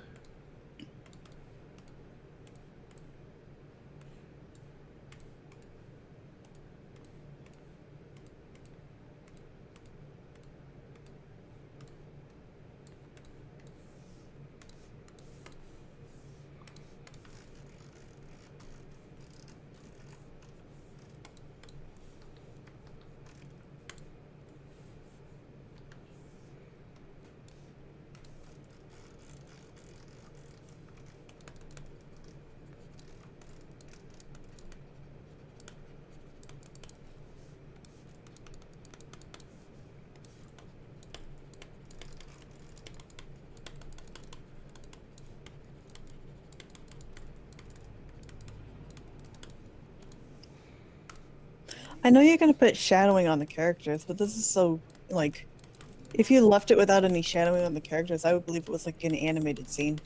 Yeah, it's actually shaping up to the point where it has a nice animated feel to it. I think it's because of some of the painterly stuff I'm doing in the background.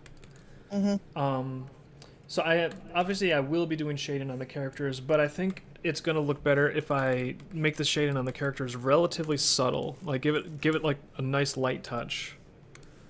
So that's kind of my that's sort of like the strategy that I'm formulating in my head as I'm looking at this. Is I want to put shading on the characters, but have it be like nice and subtle, because right now they have like a nice cartoony contrast with the background painting. I think it's your silhouettes too.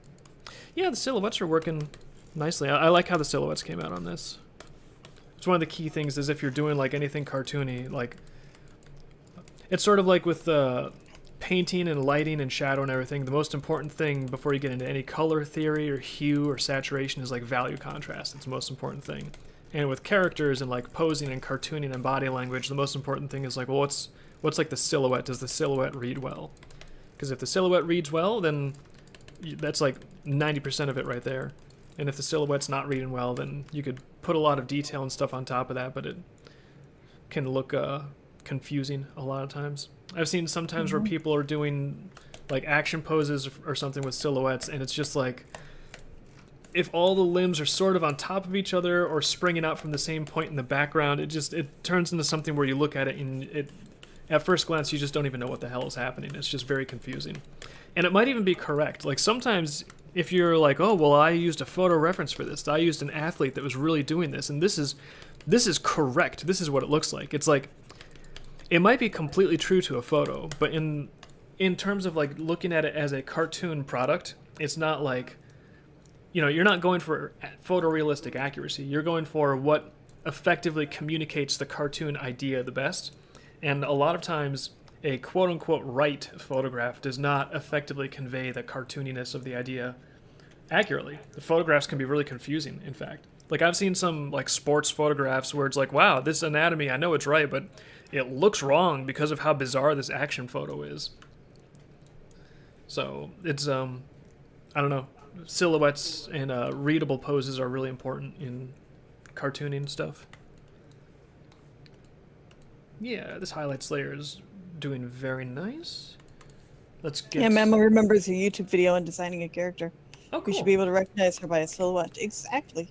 Yeah, or at least that is like a goal to shoot for. It doesn't mean like every single thing is always like, oh, every drawing I ever make, silhouette's always perfect. Oh, but it's just something it's just something to keep in mind and like do your best with it. And over time, you might improve as you go. Not every drawing is going to be like the best drawing ever, but just try to keep on going and keep on getting better. It's also kind of like when animating a scene, there are going to be some in-betweens that do not have the best silhouettes because it's like in between two strong poses. But the point is that each pose should be really strong, and then you kind of go, like it's called an in-between to get there. Yeah, do I have a foreground selection layer? I don't think so, but actually I don't need one. It's already on this layer perfectly. Yep, and it should be recognizable. And I think you did a really good job with this silhouette. I think this is a lot better than what you had before. I know you were using foreground and Bobby close up, but this is a lot better. Well, this actually, something about this I really like. It looks like it's actually posed for like a cartoon scene. Like this looks like it's ready for like animation to unfold with a static camera angle. Yep. So I do like the fact that this has like a nice animation vibe to it.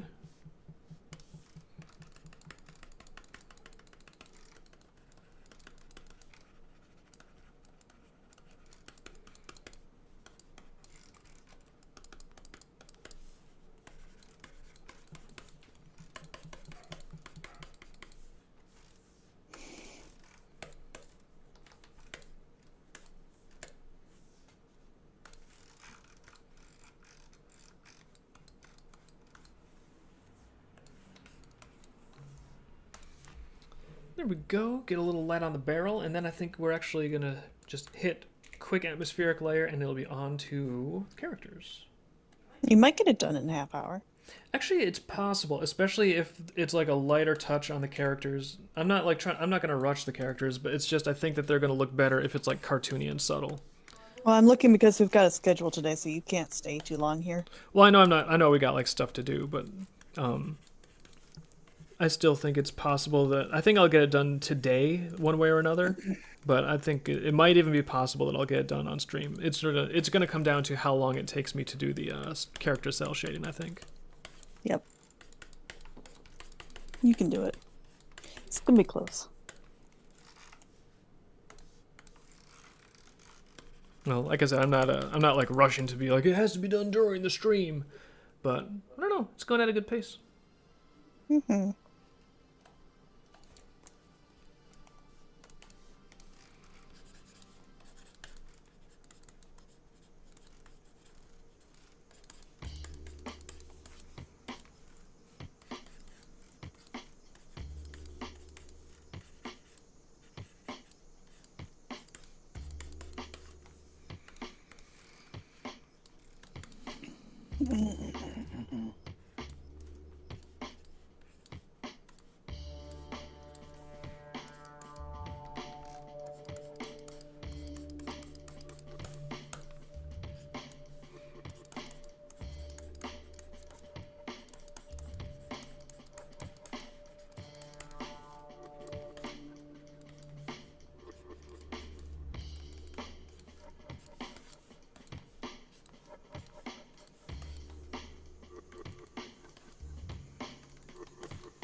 Alright, I think we got our background. Now it's time for a little character cell shading. I'm just going to take a quick rest stop. I'll be back in just a minute. Okay.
Alright, and we are back.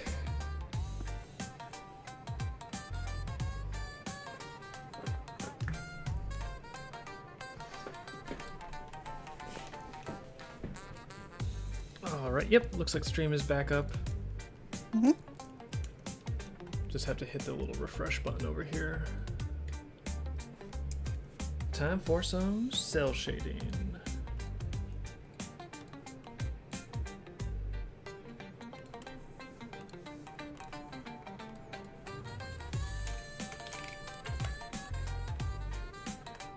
And we're going for definitely blue shadows, because blue sky is going to be cast in blue shadows.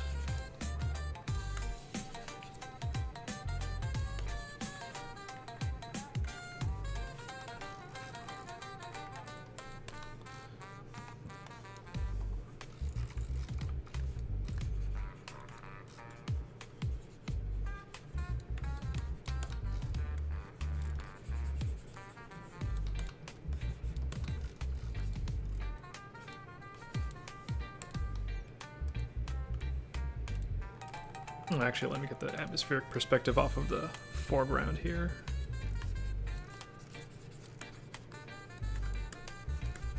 It's great for background, but we don't want it in the foreground. Mm-hmm.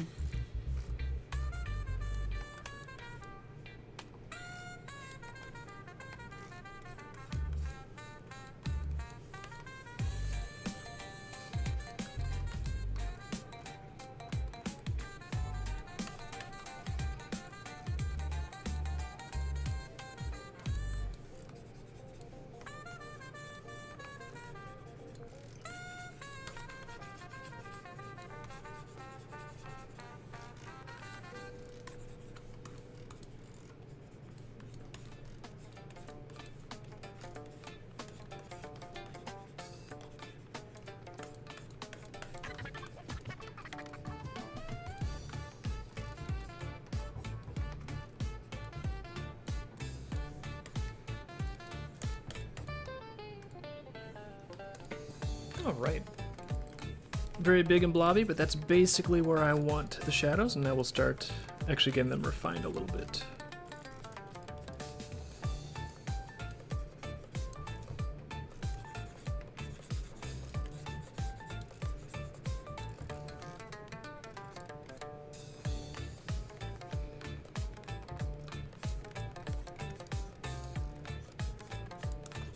Apparently your break was too quick and it's not fair.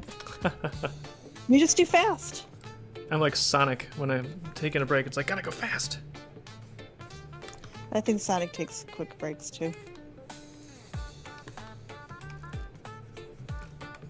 If it's a coffee break, then he comes back and he's even faster than he was before.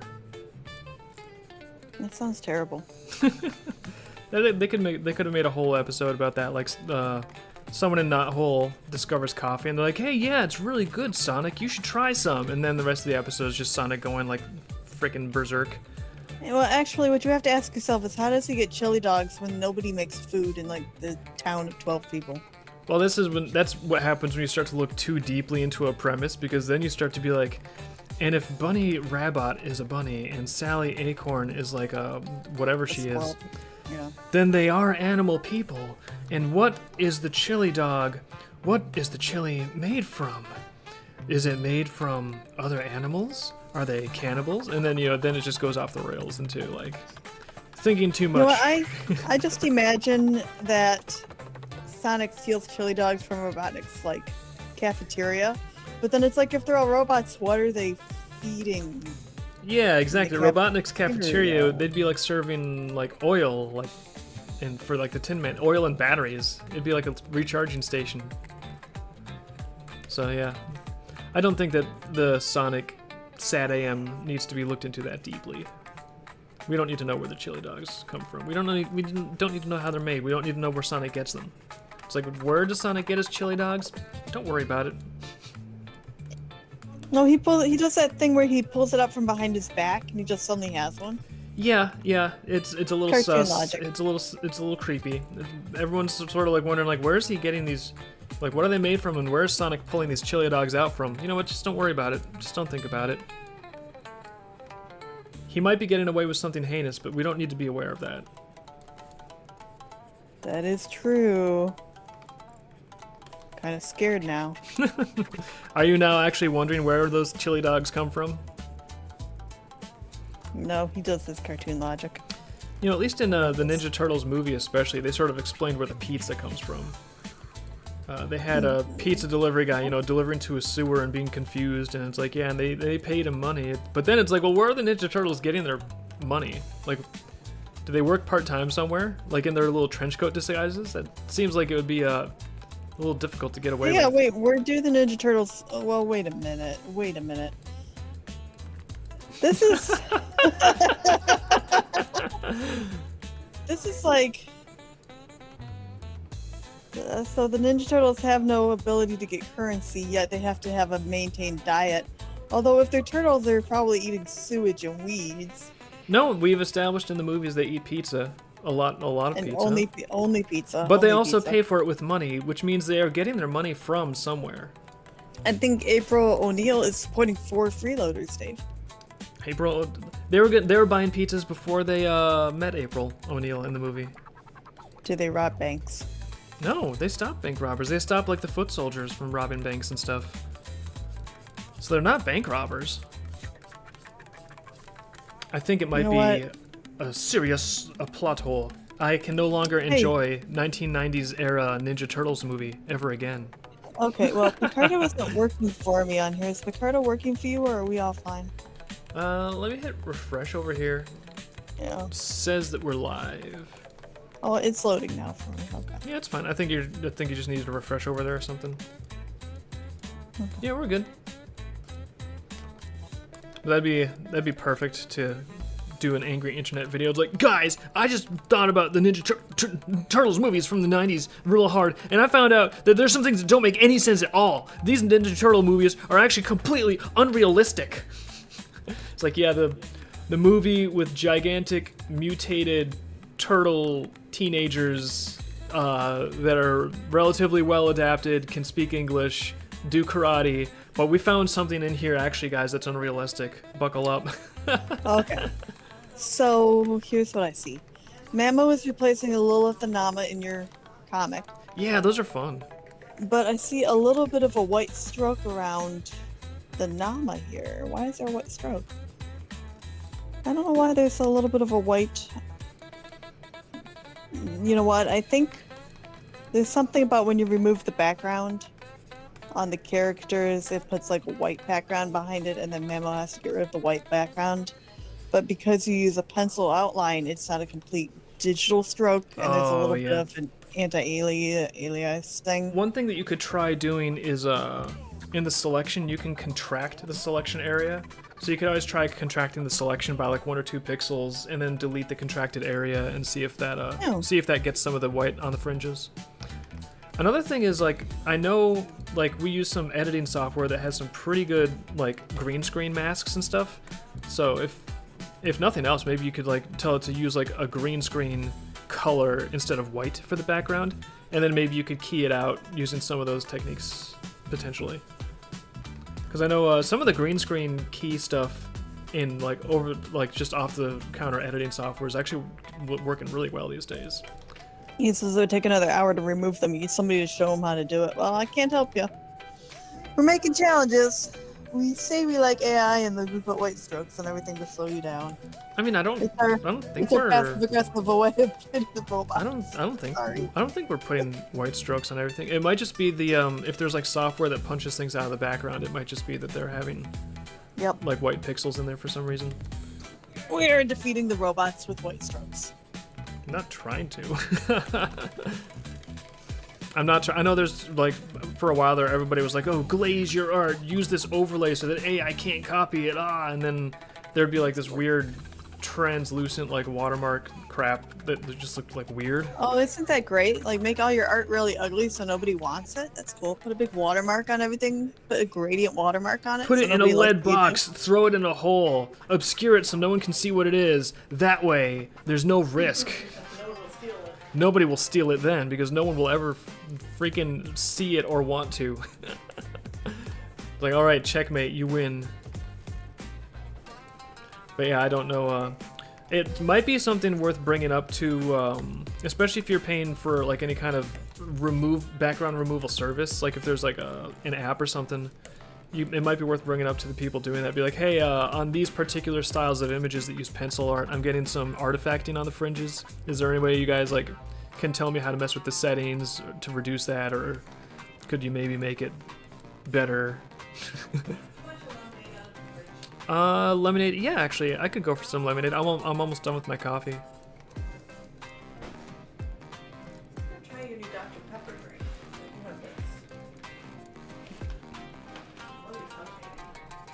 Yeah, cell shading.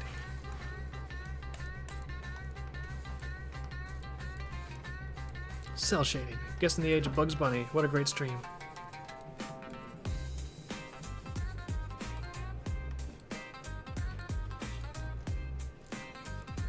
Actually, Bugs Bunny is old enough. Isn't he bound to go public domain soon? Like, I know Mickey went public domain.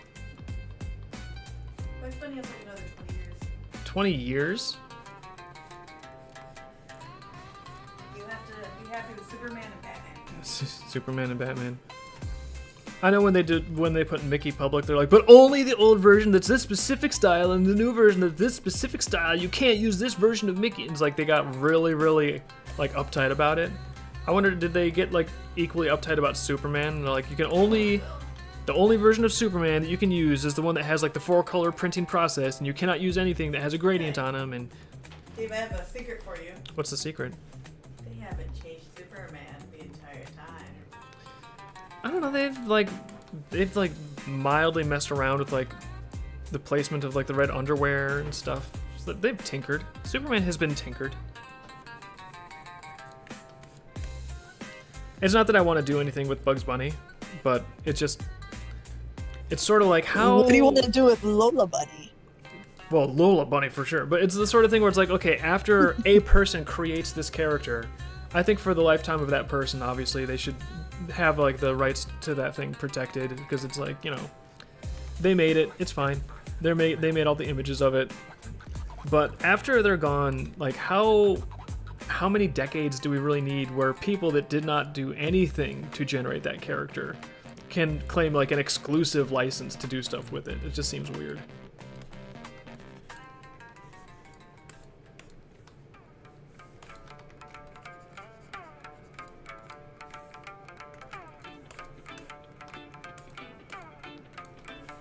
Alright, got some basic cell shading.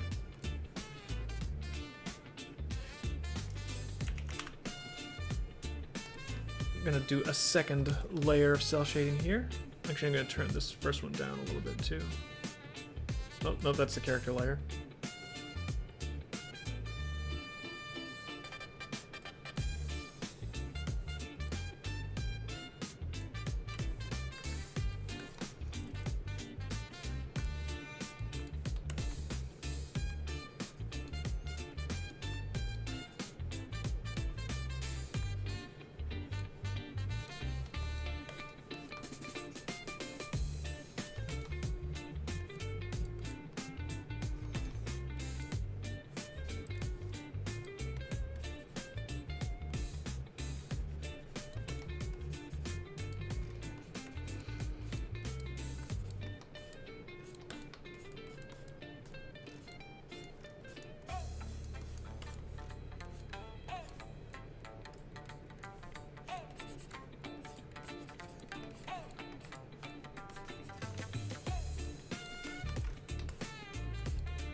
Yeah, I don't think I'm gonna quite get this done, but it's gonna be very, very close. After this second pass of cell shading, I think it just needs a little bit of overlay and then some glints and glows and details. So completion is imminent, but probably won't be quite in time for the end of the stream.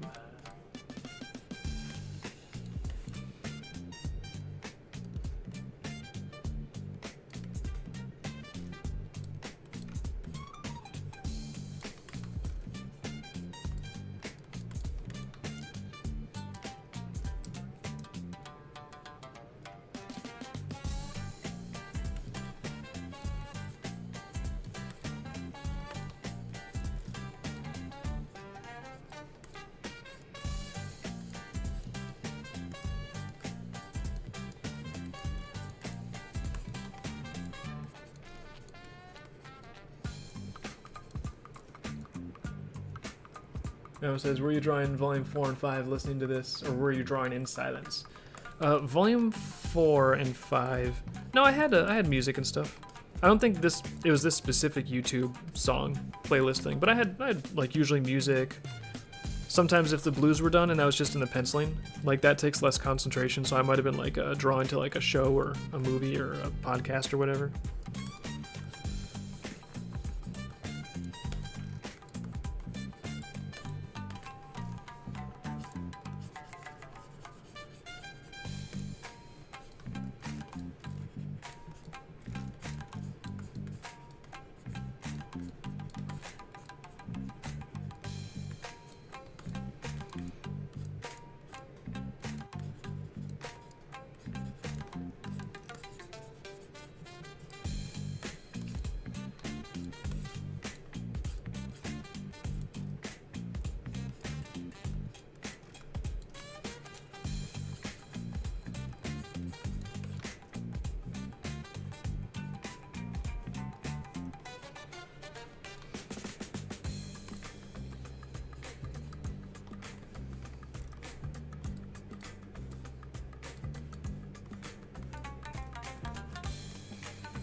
Yeah, this is starting to come together. I think it is time for an overlay layer.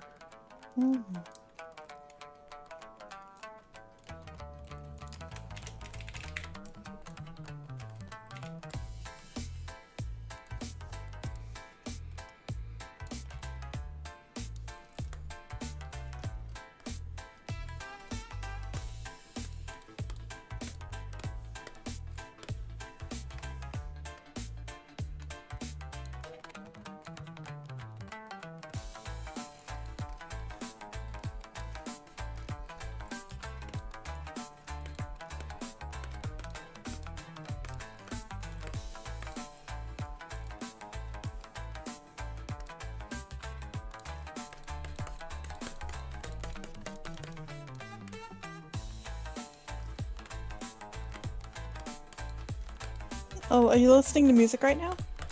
Yeah, just a little bit of YouTube royalty-free playlist stuff. Do you know what this is? Is this like from a soundtrack? What is this? Let me copy paste it. It is Blade Master Shamisen powered 50-minute. I don't know. It is a YouTube playlist. I'm dropping the link in the Picardo chat if you guys want to check it out. Okay, thank you. Yeah.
There we go, overlay accomplished. And I think it's time for glints and glows. I might actually get this done in the last, like, 60 seconds here. You got a minute. I think you can do it. Again, going for the more, like the relatively simple cartoony shading. Like, sometimes that really seems to be the best way to make the line art pop. That's actually one of the things I'm trying to go for with my line art increasingly. Well, not in some contexts, I want to go for the more illustrated style, like in the lore book, especially if it's going to remain uncolored generally. But in the graphic novel especially, I'm kind of trying to go for line art that is... The cartooning is so, I guess I would say, successfully done, that it doesn't need a huge amount of volumetric shading on the characters themselves. Like, they just sort of... they just need like a light touch because it has like a good, clear definition of all of the volumes and everything you're kind of trying to convey just inherently. Like, you need to have enough lighting to connect it in with like the setting and make it all look like it belongs, of course. But it's like more for the purpose of like integrating it with the scene and less because you need to have something that helps with the definition of the volumes. So, I don't know, just like continually trying to like tweak and refine and get things looking cool and appealing and fun to read. It's a secret plan. Mm-hmm. And we need to have some little sharp highlights here because otherwise it does not look wet if it's not a little bit shiny. And obviously if she's got like jelly feet, it's gonna be a little bit shiny.